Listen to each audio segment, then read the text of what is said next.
On the 3rd of January 2020, the United States assassinated Iranian top military general and one of the most feared men in the Middle East, General Qasem Soleimani. Let's look at how he was assassinated with some of the best military equipment in the world and one of the best drones that is out there right now.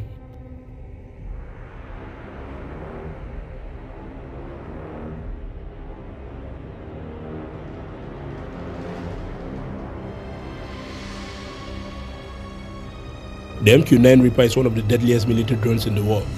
It is an expensive piece of military hardware at $64 million. The MQ-9 is an unmanned aerial vehicle that came into service in 2007, retiring the previously used MQ-1 Predator A.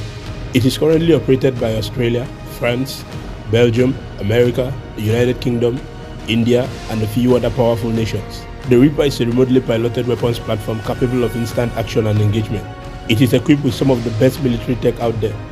The baseline system carries the multi-spectral targeting system, which has a robust suite of visual sensors for targeting. The MTSB integrates an infrared sensor, color monochrome daylight TV camera, an image intensified TV camera, laser designator, and laser illuminator. The Reaper is also equipped with GBU-38 Joint Direct Attack munitions and a maximum of 4 air-to-ground Hellfire 114 missiles, each with a 9-kilogram payload warhead. The Hellfire was specifically designed to be highly accurate, produce low collateral damage, and be extremely effective as an anti-personnel and anti-armor weapons. The Hellfire missile does not explode at impact. Rather, it is equipped with ninja swords which will pop out on impact and slice, shred, and possibly grind its targets. These weapons, when combined with the MQ-9's maximum range and altitude, spells disaster for the target, such as that time in 2017 when the deputy leader of Al-Qaeda, Abu Qais al-Mazri, was taken out in Syria. What makes the Reaper unique is its operational capabilities. It can fly as high as 50,000 feet, which is higher than a regular jet. It can fly up to 15 kilometers in the air while carrying 1,701 kilograms of missiles and bombs.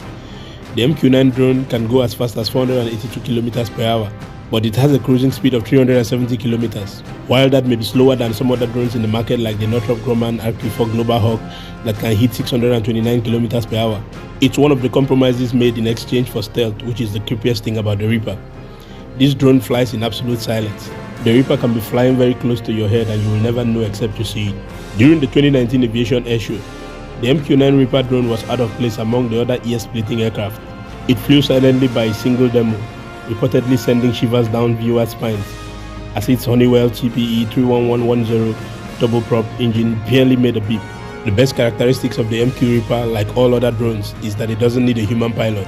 This means if there's a chance that the mission could go wrong, no human lives will be put at risk.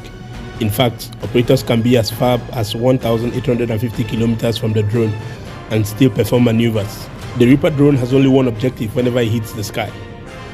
That is to find, fix, and finish its targets. The MQ-9 is a wildcard. It roams the sky looking for its prey even at night. Once it picks the target, success rate is almost 100%.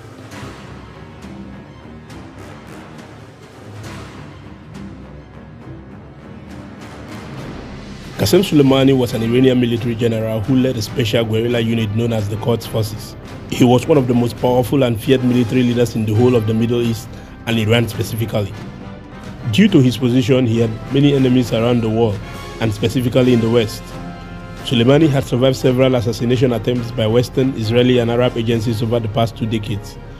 Previous US presidents before Donald Trump had tried to assassinate him, but they feared the consequences would be too big, so some tried to do it covertly.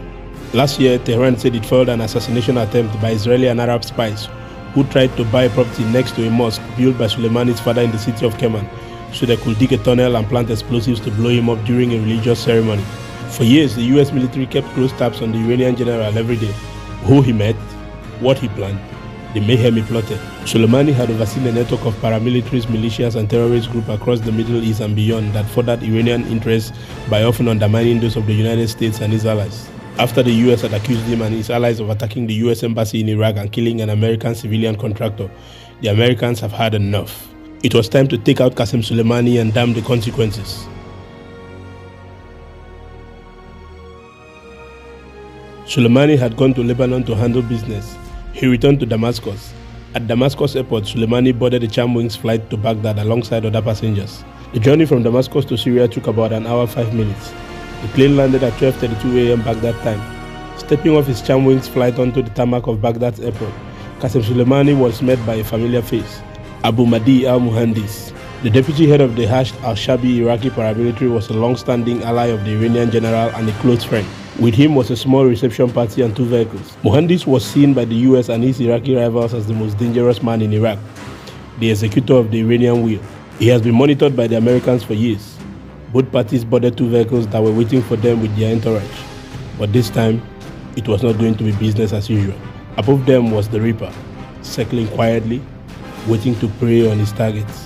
One of the biggest capabilities of the Reaper is that of surveillance. It roams the skies quietly, silently looking for its targets. All the while they had been at the airport, the Reaper had been in position, waiting for them to move and waiting for the order to strike.